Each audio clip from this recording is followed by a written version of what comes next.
Hi there, and welcome to The Wrap. So, a pretty nice theme has emerged in today's edition: South African victories, big and small. We document key wins at the Grammys for South Africa to signs of progress in policing, the judiciary, the economy, and even the ANC. Look, we're just as surprised as you. It's been rather gloomy of late. Maybe this is what happens once the president decides we're no longer in a state of disaster. By the way, this week's edition is sponsored by Urban Earth. They're running some really cool courses we test drove for you, plus we secured a discount for our audience. Well, I'll tell you more about that under story number 3. But for now, let's dive into your weekly update of empowering and easy to understand news brought to you by myself, Verashni Pillay, and the Explained Akosa team. First up, our take. It's South Africa's time now. Only one thing shone brightly at this week's Grammys than the lights of host city Las Vegas, the talented South Africans on the world stage. These are the locals who made us proud at the 64th edition of the Global Music Award. First up, Black Coffee has worked hard for decades to build serious international clout as a house artist. I mean, this is a guy who was born in Durban but went on to grow up in Mthatha in the Eastern Cape, where he ended up milking cows for his grandmother. He was desperate to get out and make music, and it took him decades to get recognition. So, when his nomination was announced last year in the Best Dance/Electronic Album category, we celebrated. And our joy tripled when the muso, whose real name is Nkosinathi Maphumulo, bagged the award. It's the first time anyone in Africa has won in this category. Previously, Maria Makeba and the Soweto Gospel Choir have won in other categories, but this was a mainstream category, so it was kind of a big deal. Now, Black Coffee, who's about 46 years old, won for his 7th studio album, Subconsciously, which featured collaborators like Usher, David Guetta, and our very own Msaki. It was released last year to international acclaim, and I really recommend you give it a listen. I listened to it, and it's got the hit song Drive, which you've probably heard on the radio, plus some really good jams on the rest of the album. Now, in the wake of his historic win, he told the BBC that he would now focus on helping more African musicians to gain global recognition. Trevor Noah is another who's worked hard to reach the top. He hustled for years and rose from a challenging background. But these days he wins Emmys and MTV Awards, plus he's been named one of Time magazine's 100 most influential people in the world. Plus he hosted the Grammys for the second year in a row. Now, Trevor generally plays it safe with the jokes at these kind of events, which is just as well given Will Smith's clap of Chris Rock at the Oscars recently, which Noah cheekily referenced. However, he did use the platform to raise important global issues like Russia's war in the Ukraine. Now, that's Trevor's signature style. He marries humor with real insight into socio-political issues, and we really like him for it. Now, never mind having the feat of having a South African host, let's talk about the feet clad in local designer Skinny Sabu's socks. I'm laughing because our sub just made that correction and it's hilarious. These were included in the Grammy gift bags, which we told you about a few weeks ago, and were reportedly the only African brand included in the swag bag, gifted to nominees, performers, presenters, and journalists. Now, Sibusiso Ngwenya launched his sock company in April 2013, vowing to build it into what he calls a global brand, which is local plus global. We reckon he's done just that. Finally, a shout out to Doja Cat for her first Grammy. The artist, whose real name is Amala Ratna Zandile Dlamini, is half South African, half American. She was raised in the US, though. Her deadbeat father, Dumisani Dlamini, who is best known for his role in the iconic 1992 film Sarafina, played no role in her upbringing, and she has no formal ties to our land. Still, we celebrate her. The 26-year-old is described by the Wall Street Journal as a skilled technical rapper with a strong melodic sense and a bold visual presence. She creates really catchy, dreamy kind of songs, and I would really recommend you check her out if you haven't already. Now, her chart-topping single, Kiss Me More, featuring SZA, bagged the pair a Grammy. Hilariously, she almost missed giving her acceptance speech thanks to an ill-timed bathroom break. Her collaborator asked her, "Girl, you went to the bathroom for like 5 minutes. Are you serious?" This all happened on stage, by the way. And Doja Cat replied, "Listen, I have never taken such a fast piss in my whole life." Hilarious. So, Doja Cat also kind of hustled. Even though she's only 26, she did not get much sort of success with her initial album, and she worked really hard to build up an audience on social media, and she kind of shows, along with all these other artists, of how much we can do when we work really hard and have vision. It's a good time to be an African creative, and we'll get more into that later on in the wrap. But next up, your big story. Hello, accountability. Some of the weekend's headlines read more like Hollywood plots than real life. Sadly, the one headline that you might have seen, murder-accused ANC member elected as Treasurer General in Mpumalanga, was truth rather than fiction. Mandla Msibi stands accused with 5 others of a double murder. They appeared last month in the Mpumalanga division of the High Court in Mbombela. He has denied the charges and was released on 20,000 rand bail, but Msibi and the party members who voted him in didn't let this little matter interfere with his political ambition. Luckily, sanity has prevailed. 2 days after the conference, the ANC's Treasury General, Paul Mashatile, reminded Msibi of the ANC step-aside rule. To jog your memory, the resolution was established at the 2017 ANC conference, where Cyril Ramaphosa became party president and put the party on a new track. It states that all ANC members who have been charged with corruption or other serious crimes must step aside. If they fail to do so, they will be suspended. Msibi decided not to argue Mashatile's point, thankfully, and has been suspended from both his position and the party. We would have hoped that a whole provincial leader might have been vetted before being elected, but at this point we'll take what we can get with the ANC. So it's 1 for accountability and 0 for would-be ANC corruptors. Now, the ANC must be consistent in enforcing this rule. As we told you previously, Batebile Dlamini, president of the ANC Women's League, was found guilty of perjury last month. That relates to the big debacle around social grants that happened in 2017 when she was Minister of Social Development. Now, the step-aside rule means she ought to follow Msibi's example. Instead, Dlamini and her allies are putting up a fight, much like suspended Secretary General A.S. Magashule did when he became the first high-ranking ANC member to fall foul of the rule. Now, Msibi's suspension demonstrates that the momentum in the party is against Dlamini, and perhaps this will be the start of the ANC heeding voters who rail against corruption in its ranks. After all, the party is going up against some serious opposition in the 2024 elections. It has been steadily hemorrhaging voters, and they might fall below the 50% mark in 2024, signaling the end to the ANC's decades-long dominance of our voting landscape. So the party needs to start taking our concerns seriously, and it's trying to do so. So that's bad news for Batebile Dlamini, but great news for us. Onto your briefs, I promised to tell you more about our sponsor today. And we have to say, we're really worried about our skyrocketing electricity bill. In the first 10 years of our democracy, South Africa had some of the world's lowest electricity rates. Things changed from about 2008. Some estimates suggested that tariffs increased on average from then more than 5-fold in real money terms over 14 years. That was after we had our electricity crisis, after we kind of did not make any more capacity for new electricity before then. Now, various local and global factors means that things are only going to get worse for you and I when it comes to how much we pay for electricity. We just learned this week that energy regulator NERSA is proposing an average increase of 7.4% in municipal tariffs for 2022. Last year, the increase was much larger. That's why we love the courses offered by Urban Earth. We sometimes don't even want to look at our rates bill, so it really helps getting an expert to do it with you to see where savings can be made. Now, we're always on the lookout for cool companies we can partner with who are doing really good things for the earth and our country, and Urban Earth ticks all those boxes. They're running a course for those looking to live a more sustainable lifestyle on 11th of May 2022. Now, they start with the basics, something we're quite partial to here at Explain.coza. They help you choose the best course of action to both reduce your carbon footprint and potentially save money on household electricity bills. We attended their course, which is called Saving Energy in the Home, before recommending it, and we loved how technical concepts were simply broken down, individual questions were attended to, and easy tips explained. It's just 295 Rand for a 2-hour live course with one of the company's founders who have been in the environmental consulting game for over a decade and done really important work. Plus, you get a further 50 Rand off as an Explain subscriber. So you just have to use the code Explain at checkout. So take a look at their upcoming courses and tell them we sent you. Go to Urban Earth. The link is in our PDF on our website and on our article on the website. On to the rest of the wrap that is not sponsored. We're no longer a disaster. 10 days after COVID made its unwelcome debut on our shores, President Cyril Ramaphosa placed South Africa under a national state of disaster. We remained in that state for 750 days, receiving constant extensions that sparked criticism from opposition parties and experts. Well, things have changed for now. Ramaphosa announced the state of disasters in this week, crediting a decrease in COVID-19 cases and deaths for his decision. But don't burn your masks or chuck out your sourdough starters just yet. We're still required to wear masks when indoors. Gatherings should be limited to 50% of a venue's capacity, and attendees must produce a vaccine certificate or negative COVID-19 test before entering venue. The same goes for travelers entering the country. A positive test will mean they need to quarantine for 10 days.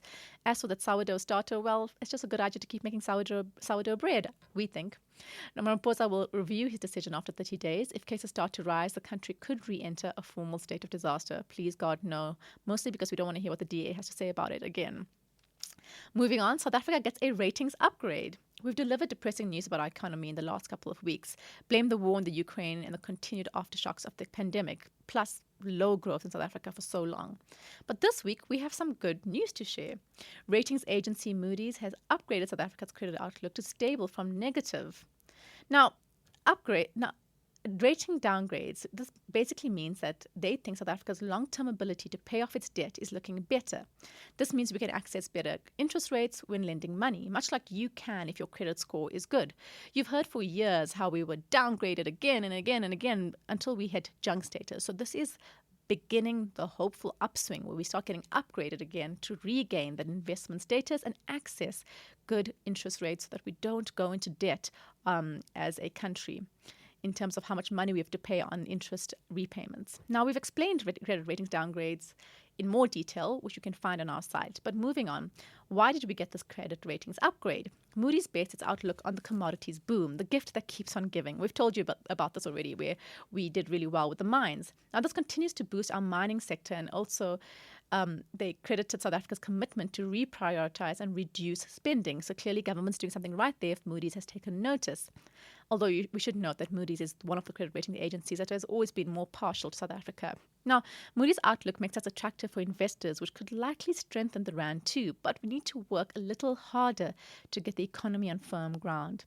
Firstly, even though the commodity boom has cushioned the impact of the war in the Ukraine, we can't solely rely on it. As we previously explained, it's cyclical and could change at any point. I mean, we can't keep relying on the mines getting really good stuff out the ground and having to pay more in terms of tax and boosting the rest of us. Treasury and government now needs to ensure that they can keep their ducks in a row. This means no corruption scandals, no debilitating looting, and no collapsing SOEs, especially if we want to reach investment grade in the foreseeable future. This won't only make us attractive to investors, but it will also inspire them to pour more money into our country. The economy is ripe enough to start blooming again. Let's hope it does.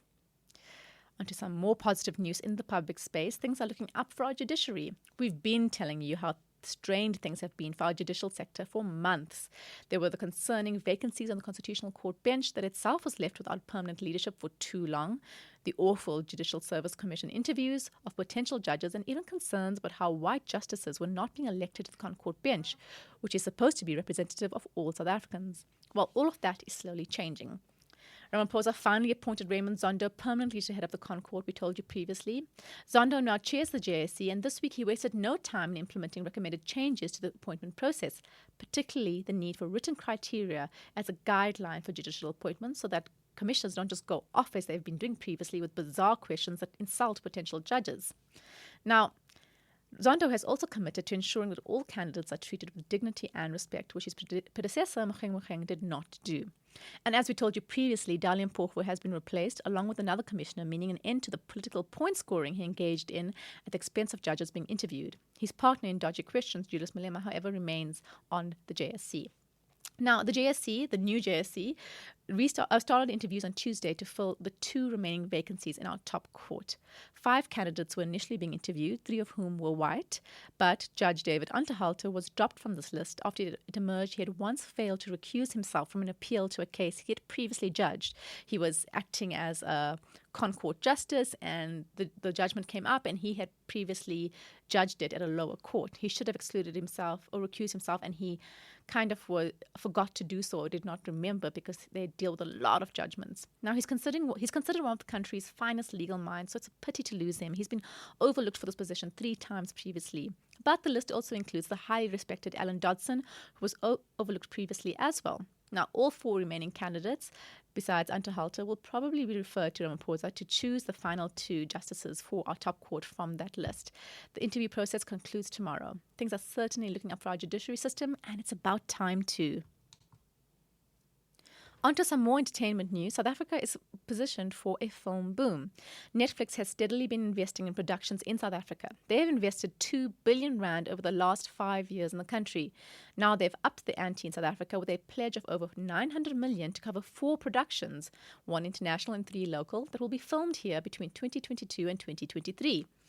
Now, the pledge was made at the 4th Annual South African Investment Conference, which took place last month in Johannesburg, and it's great news. The pandemic devastated the film industry. If you know anyone who works in film, they will attest to that. The National Film and Video Foundation reported that the film industry created 31,444 full-time equivalent jobs. That number dipped to 12,775 jobs from 2020 to 2021.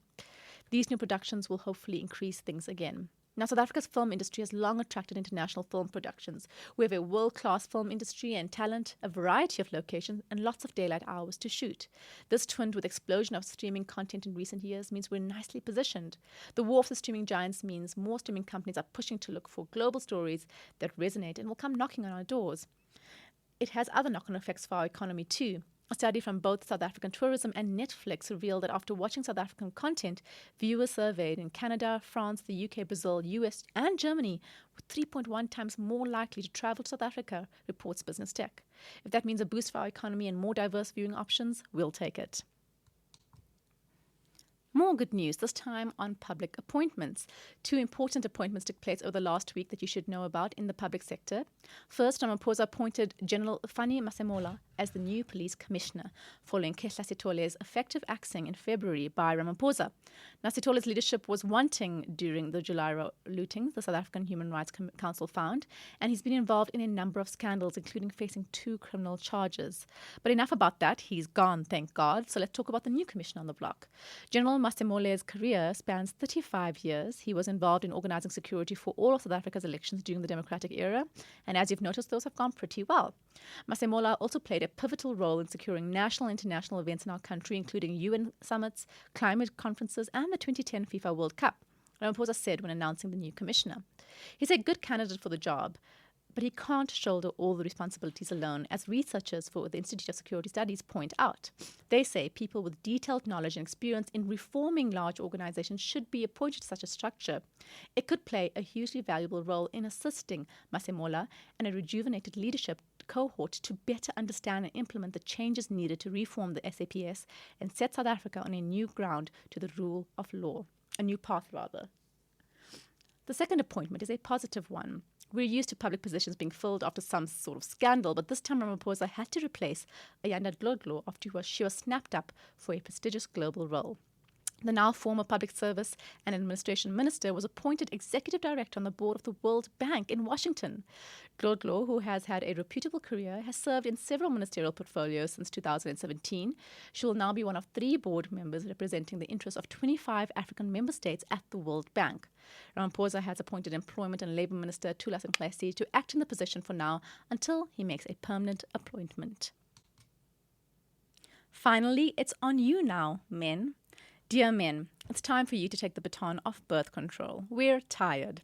Scientists are developing a non-hormonal contraceptive pill for men, and so far the results are pretty promising. After running a trial on mice, scientists found that the component in the pill not only reduced sperm count, but was also able to prevent pregnancy with a 99% effectiveness. The best part is that there were no observable side effects, which is more than we can say for the female version. These carry an array of horrible side effects like depression, nausea, irregular menstrual cycles, unbalanced hormones, and weight gain or loss. Women have had to bear the responsibility of different and painful contraceptive methods for the longest time, from the female condom, intrauterine devices, and hysterectomies. Whereas for men, there are currently only 2 forms of contraceptives, condoms and vasectomies. Research is still underway to determine the pill's effect on human males, but this new research can pave the way for a new era of birth control, as the article points out. They say this isn't just a question of benefits for men, it's a matter of working towards ensuring that fertility and contraception are a shared burden and that women are no longer expected to spend the bulk of their fertile years avoiding pregnancy without an active contribution from their partners. Men, if you need more convincing, use this logic. It makes more sense to unload a gun than to shoot at a bulletproof vest. That's it from us at The Wrap, an award-winning product of Explain.coza, simple news summaries for busy people. The Wrap is sponsored by Explain's agency division, who specialize in content marketing for purpose-driven organizations, often with a pan-African reach. Mail info at Explain.coza for a quote. Remember to share the love. Tell your friends to sign up for the updates at explain.coza/subscribe. Till next time, goodbye from the team.